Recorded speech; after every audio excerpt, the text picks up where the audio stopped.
Coming up in the LCS Preview Show, we talk rotating rosters, clock-busting games, and take you for a trip into Fantasyland where we will tickle your fantasy points. Don't touch anything. The LCS Preview Show starts right now. There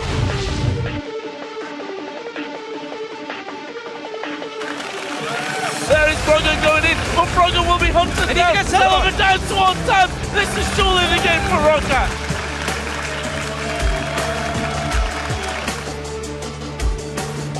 Going for a kill. Oh, what an amazing play. Kiwi can roam down to the top lane. Well set by Quikshot. Just keep chasing him. Check for our double. And just like that, Fnatic turn it on. They're going to go on another win streak. Oh, there they go for it, Robert! Oh my God, they are trying to get this down. Robert going for the shots. They win the game by going in through the front door. Over 80 minutes. Complexity takes down Purse.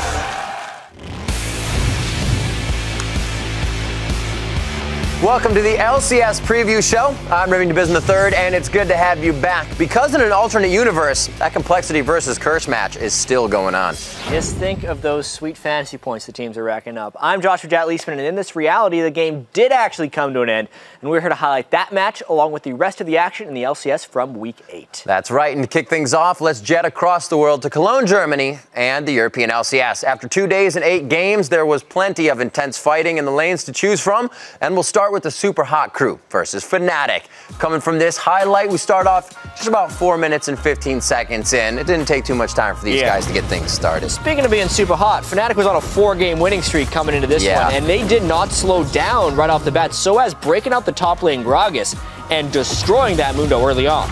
And just when Super Hot Crew thought they could get themselves back in the game, Fnatic makes it look tough. Yeah, it's kind of the old classic Fnatic when they're at their best. Enemies have to take bigger risks, so when they do get a kill, Fnatic is able to punish. And play after play, we'll see more of Yellowstar's Thresh later, but here's just one to initiate what would be the win coming in for Fnatic. Look at that, 12 kills to 2. They're up 16,000 gold. Hook after hook from Yellowstar. Just classic Thresh play from him. Very dominating game. This win put Fnatic at 12-7 as they start move up the ranks. And they're looking for that first place, as they always do at the end of the split. A lot better than 7-7, that's for sure. Up next, Millenium look to continue Alliance's losing streak. Figure that, you can go and say it. Well, Alliance hope to pick up a win here. Yeah, I mean, right off the bat here, Wicked in the top lane, he was just trying to lane, minding his own business, but Kerp had other ideas. Yeah, it took him 14 minutes, but they started to feed the fish very well, and it only became harder for Alliance after that. Yeah, and Millenium plays pretty slow games. This is 52 minutes in, but the thing to watch here is Kerp, the guardian angel there on Fizz. Watch when he comes up. He ends this fight. Instantly making the moves, playful and trickstery, if you will.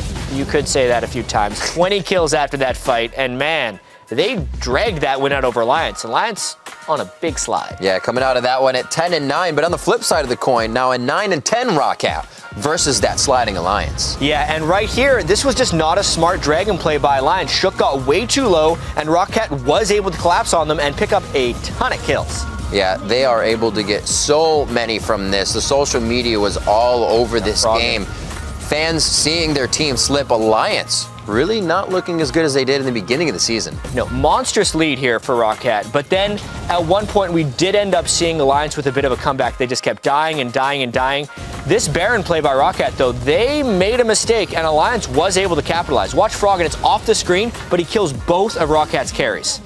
It's exactly what the all-star player really leads himself to keep doing in all of these games. He is a key component for Alliance to keep the wins coming, and this 4-0 that they do pick up on Rocket at Baron, but Rocket would not give up after this.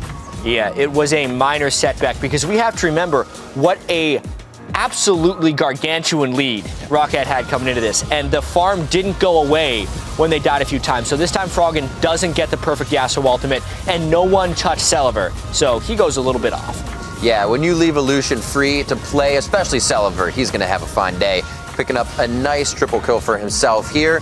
That's the ace on Alliance, and that's another win coming in against Alliance. 10-10 for Rocket. Huge plays there. 12-7 Fnatic versus an 11-8 SK. Two teams at the top. Fnatic's having a better ride, though, right now. SK is the consistent team. Fnatic is the team that potentially has the higher ceiling. At least that's what all Fnatic fans like to think. Big four-man dive at the start of the game there to get things started. There's been a lot of big Gragas play that's changed games, so Fnatic did not want that to happen. And I said it before, there's the thresh again from Yellowstar, creating opportunities for Fnatic. Yeah, and really this was a pretty sweet reckless play, all thanks to the start from Yellowstar getting him over the wall. But once he was unleashed and there was no real coordination to take him down, that Vayne still does some pretty big damage. It's been a while since we've seen the Vayne, but she still brings that late game pain. So with Week 8 in the books for Europe, here's where the teams stand now.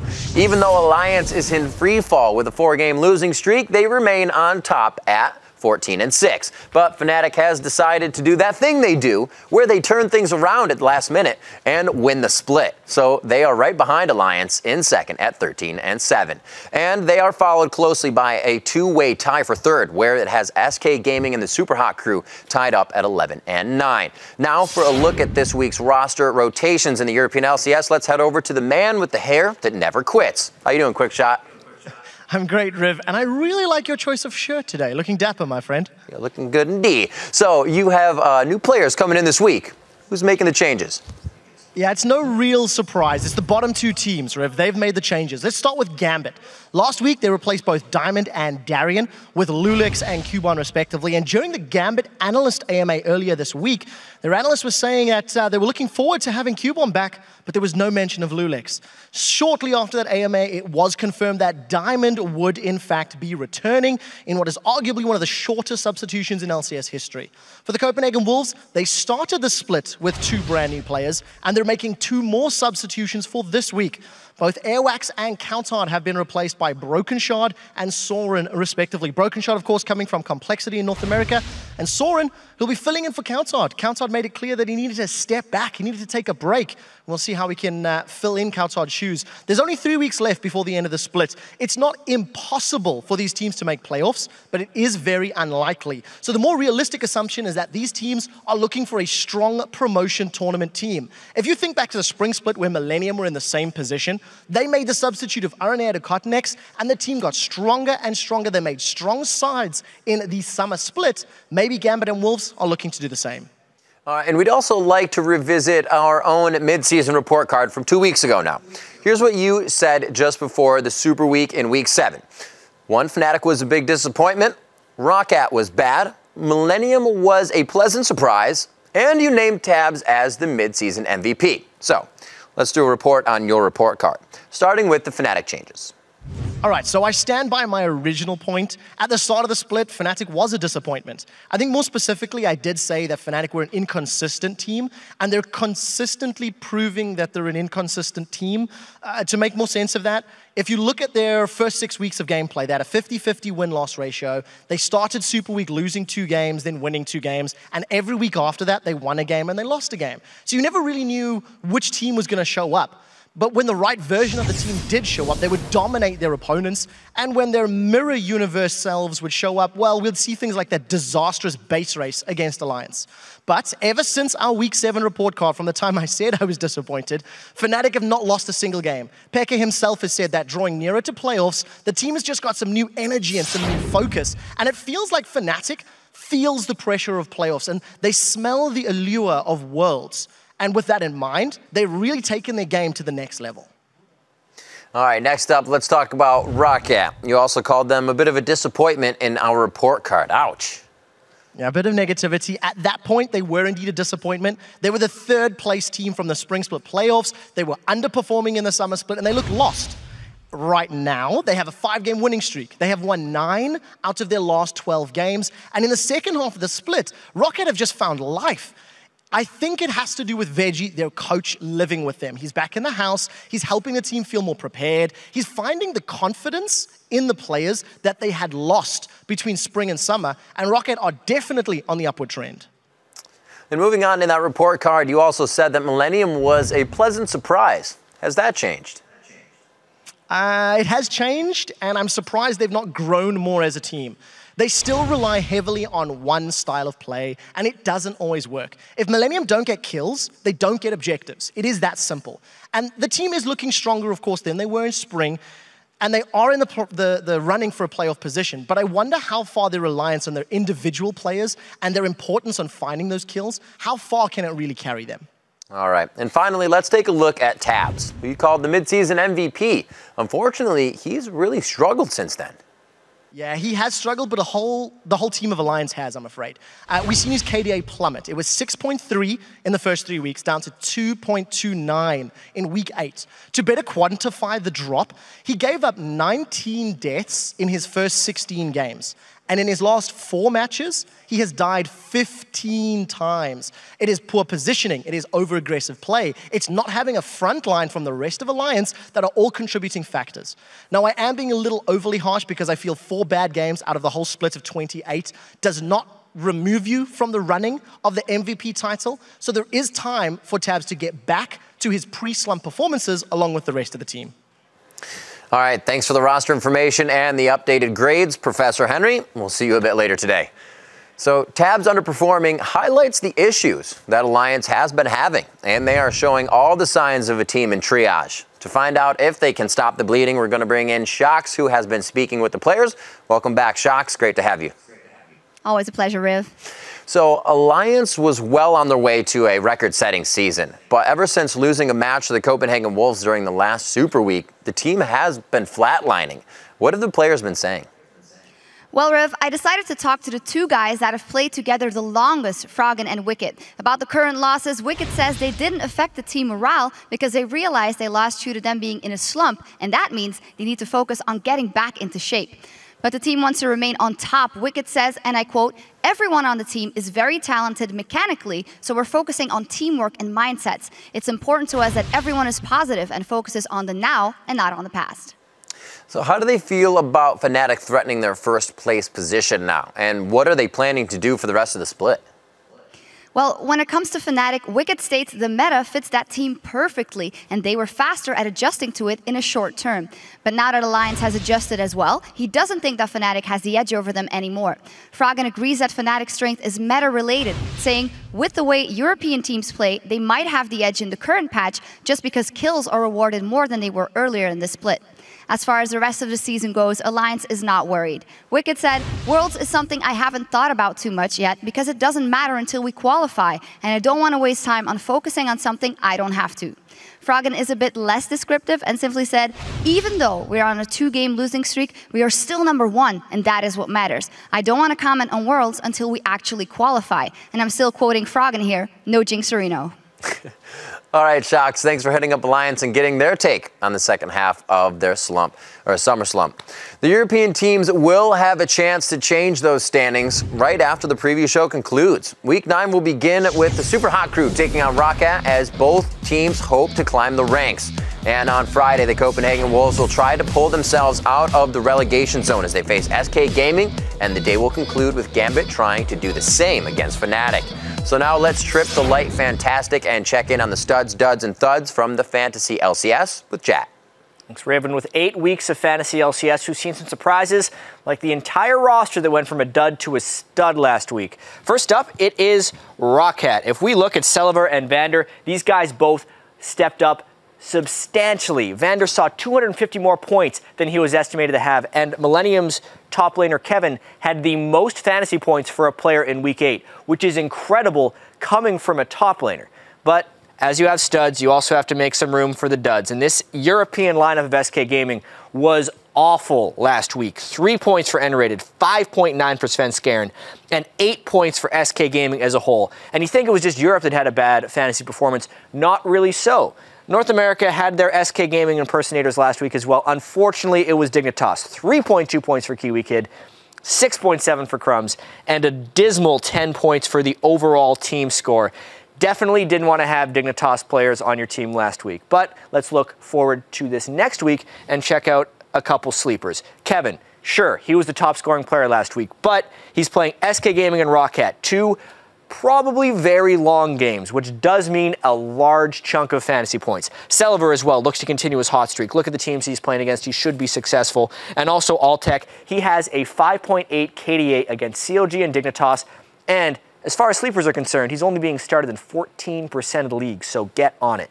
But we also have to talk about fantasy alerts for the next week. Airwalks, is benched, if you missed it. Coutard is also taking some time off. They do not get any points. Players who don't play can't earn fantasy points. It's science. Diamond is also back in the lineup, but he wasn't performing before he came in, or before he was benched. So when he comes back, there's no guarantee he'll be doing well. And Darian is still benched, but being started in 30% of leagues out there. So even though feeding to win was a strategy for him, that only gives you points if he's playing. He's on the bench.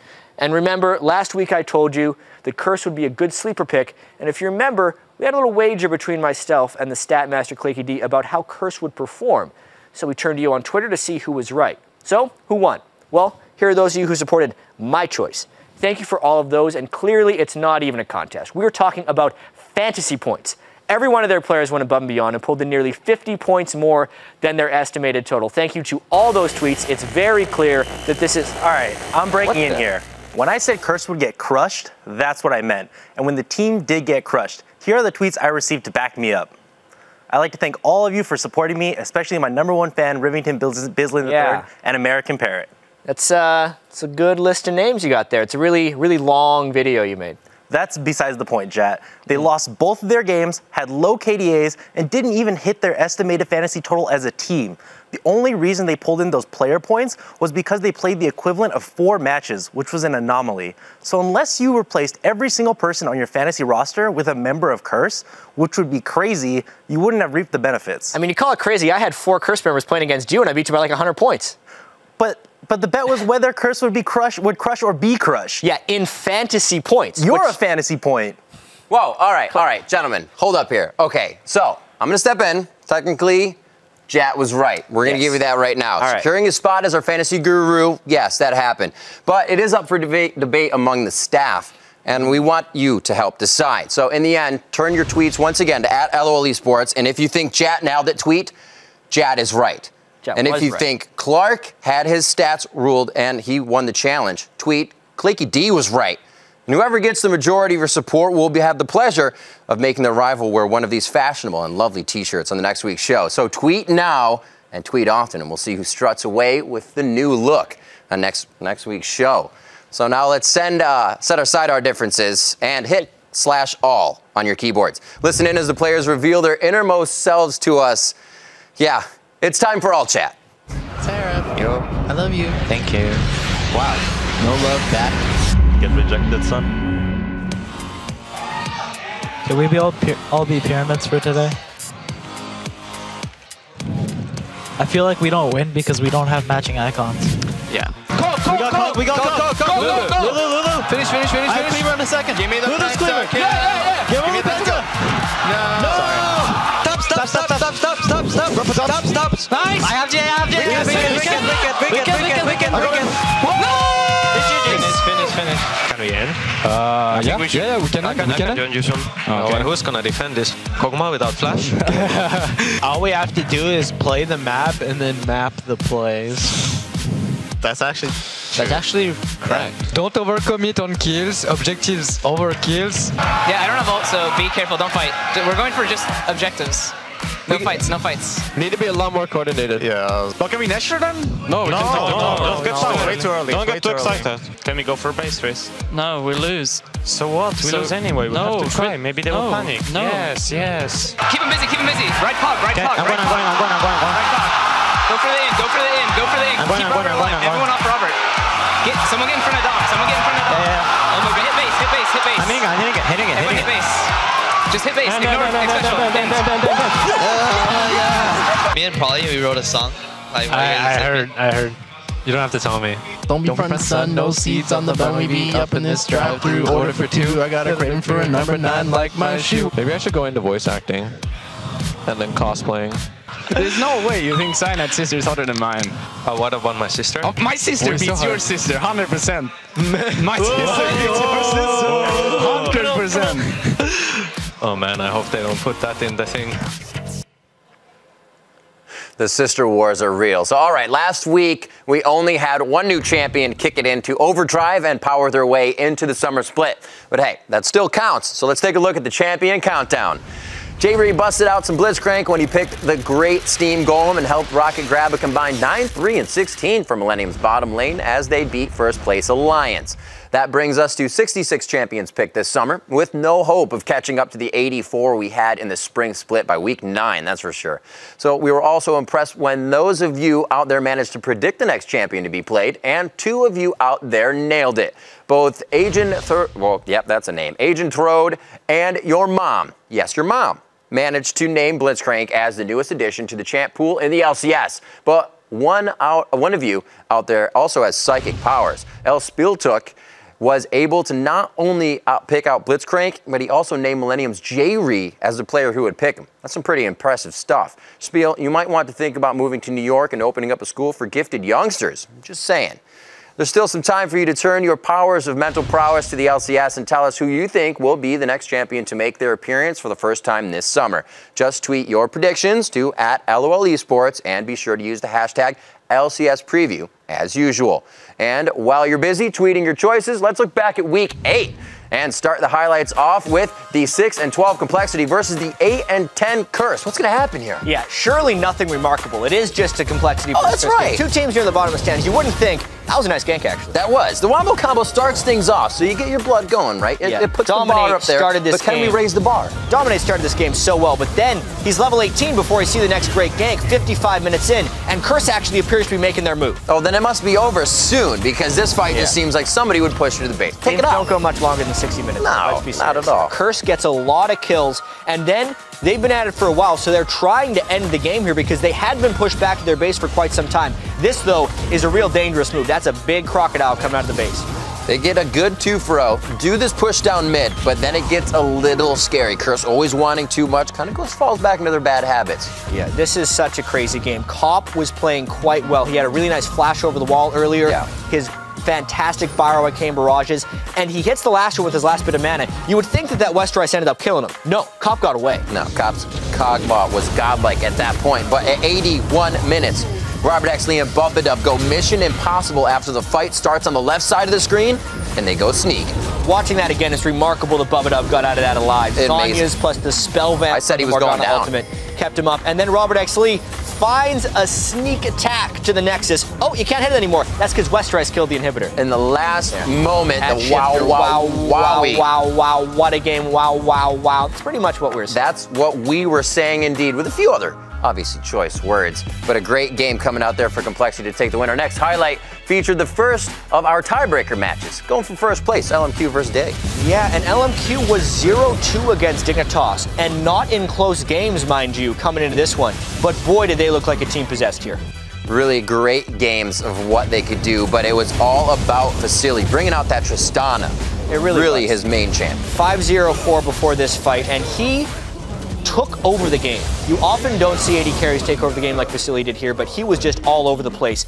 Fastest game of the North American LCS this year was that victory by LMQ. It's been something we've been waiting to see from that team, and they're starting to bring it out even more. Up next, we are going to have Dignitas facing off against CLG. That move.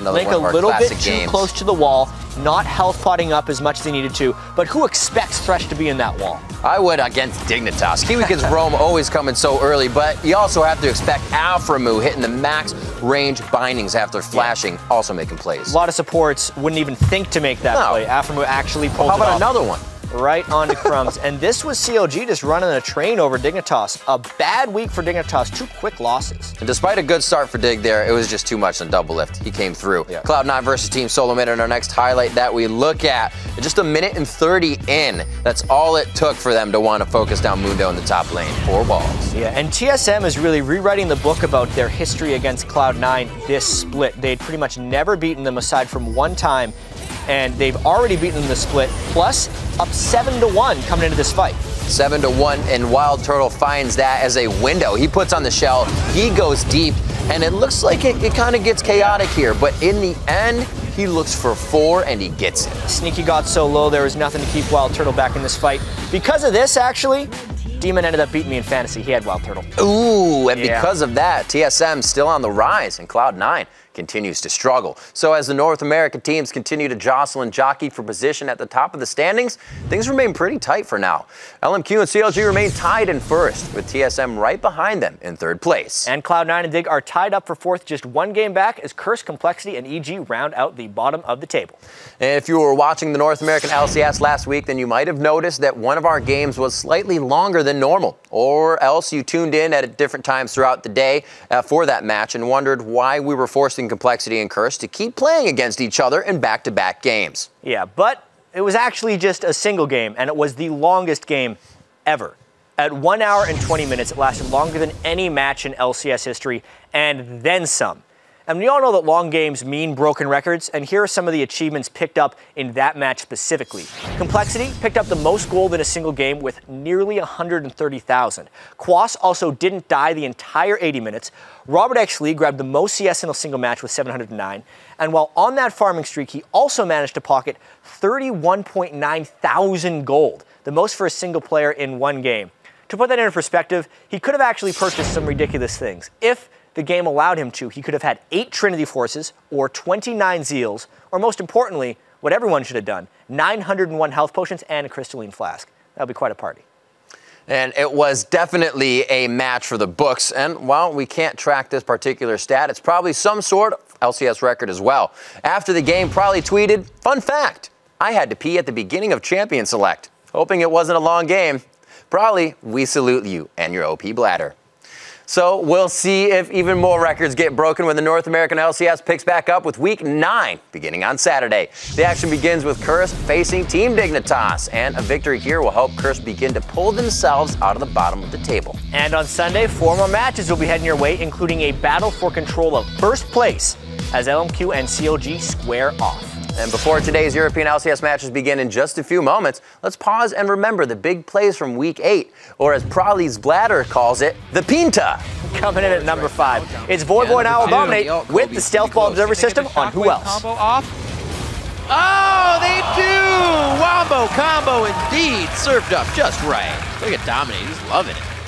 At number 4, Cop can't be stopped as he flashes back in for the double kill and the ace. Rice has been able to slice and dice at least 3 times in this fight. It has gone so long. A great job by Kaz. Throws down more. Cobb still staying alive. One last shot. A few more for West Rice. The Acathian surprise. Nothing will take him down. And Cobb is going to stay alive in the fight. Big win out here. He flashes over the wall away from Kez. He avoids the CC, and he just runs barely out of range. And at number 3, it's Kiwi Kid with a huge catch from over the wall. Kiwi Kid with the hook. Are they going for a kill? Whoa! What an amazing play! Kiwi Kid roams down to the top lane. Well set by Dignitas. Coming in at number 2, it was Kerps Gragas with the huge play. So low and Limited fancies it, and he may well get it. Oh, the Sonic Wave! Belly slammed away there. The ultimate comes out from Connex. He's going to take a lot of the golden airwax this time around. Kerp is running for his life, and he may well be able to get away. He goes back aggressive onto Unlimited, takes him down. The Summoner Heal comes out, and Kerp gets away with it like a big fat lad. And your number 1 play this week resulted in a big surprise for Cutie Pie from LMQ's Ackerman. Just egg it out, I just saw that. And he is getting experience right now. Oh, this could be genius. This is the level! And he's level 2, so now he can skill up his E to potentially make an escape. But Cubic doesn't really have a reason to stand in that brush. He literally has been in with 2 inches the entire time of Cutie Pie in this farming. How much patience do you have? That must be a full keg. I've never seen someone standing still be so interesting. I've never seen this before. It's incredible. Oh, he gets it finally! Where did he just come from? Wow! Fat Man sprouted out of the brush. What a day. I've been lucky enough to not run into that in solo queue lately. Yeah, so. I think everyone's going to be checking that brush. I'm just waiting for 5 people to be waiting there. Cutie Pie warded it right when he came back. So if you want to relive your favorite moments from today's preview show or catch up on all of the past LCS action in bite-sized chunks, head over to lolesports.com. Yeah, at the top of each page, you'll find the preview show hub that will take you to a grid of all the past episodes, not unlike Bruce Wayne's creepy surveillance monitors in The Dark Knight. And soon you'll find this episode there as well. And that does it for this week's preview show. And before our counterparts in Europe take over, let's check out the end of that epic battle between Complexity and Kirch, which shows off why eloquence and command of the English language are two skills in every caster's toolkit, and also in today's last hit. A giant meteor hits the ground. Oh, there they go for it, Robert! Oh my, Bubba Dubs immediately. He does get the probably also needs to his. Everybody's trying to go for the fast, and if it's you're gonna be on the they could look to do they see they got a Nexus to end the game. This is gonna be a through the door. They are trying to get this Robert going for the he's got a black to stay alive. He still has no actually. Few more they the game by going in through the door. Over 80 Complexity takes down. You guys at home, you deserve everybody.